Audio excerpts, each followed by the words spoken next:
మించి ఆస్తులు ఉన్నాయన్న కేసులో అరెస్ట్ అయిన రేలా మాజీ కార్యదర్శి శివబాలకృష్ణ వ్యవహారం కీలక మలుపు తిరిగింది. విచారణలో భాగంగా అతని సోదరుడు శివ నవీన్ కుమార్ను ఏసీబీ అధికారులు అరెస్ట్ చేశారు. 3 రోజుల పాటు విచారించిన అనంతరం అధికారులు అరెస్ట్ చేశారు. శివబాలకృష్ణకు శివ నవీన్ బినామీగా ఉన్నట్టు అధికారులు గుర్తించారు. శివబాలకృష్ణ బినామీగా ఆస్తులు కూడబెట్టినట్టు అధికారులు తెలిపారు. ఇదే విషయానికి సంబంధించి మరింత సమాచారం మా కరెస్పాండెంట్ కుమార్ అందిస్తారు. కుమార్.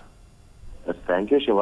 హెచ్ఎండిఏ మాజీ డైరెక్టర్ శివబాలకృష్ణ కేసులో అయితే ఒక వరుసగా కీలక మలుపులు అయితే చోటు చేసుకుంటున్నాయి. ఏదైతే శివబాలకృష్ణ సోదరుడు శివ నవీన్ కుమార్ ను కూడా ప్రస్తుతం ఏసీపీ అధికారులు అయితే అరెస్ట్ చేశారు. 3 రోజుల పాటు ఏదైతే నవీన్ కుమార్ ని పూర్తిగా విచారించిన తర్వాత ఏసీపీ అధికారులు అతనైతే అరెస్ట్ చేశారు.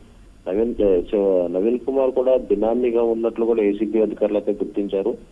అయితే శివబాలకృష్ణకి ఉన్న కొందరు బినామీలను తన సోదరును కూడా ఒక బినామీగా చేర్చుకున్నట్లు కూడా ఏసీబీ అధికారులు అయితే గుర్తించారు. బాలకృష్ణకు బినామీగా ఉండి ఏదైతే ఆస్తులు కూడా పూర్తిగా కూడబెట్టినట్టు కూడా అధికారులు అయితే గుర్తించారు.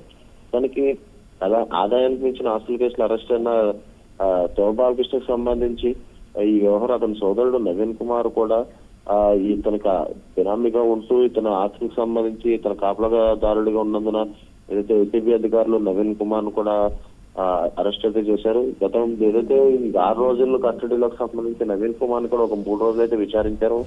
ఈ 3 రోజులు విచారించిన తదనంతరం శివబాలకృష్ణకు సంబంధించి చాలా ఆస్తికి సంబంధించి నవీన్ కుమార్ ఒక బినామీగా ఉన్నట్లు కూడా ఏసీబీ అధికారులు అయితే గుర్తించారు. మొత్తానికి ఏదైతే హెచ్ఎండిఏ మాజీ డైరెక్టర్ శివబాలకృష్ణ ఈ ఏదైతే అక్రమాస్తుల కేసులకు సంబంధించి చాలాకే ఆస్తులకు సంబంధించి నవీన్ కుమార్ కూడా అతనికి ఒక బినామీగా ఉన్నట్లు కూడా ఏసీబీ అధికారులు గుర్తించినంత ప్రస్తుతం అతనైతే అరెస్ట్ చేశారు. అలాగే శివబాలకృష్ణ కస్టడీకి సంబంధించి కూడా 8 రోజులు కూడా ఏసీబీ అధికారులు అయితే శివబాలకృష్ణ అయితే ప్రశ్నించడంతో చాలా కీలక ఆధారాలు అయితే సేకరించినట్లు కూడా తెలుస్తుంది. Okay, thank you.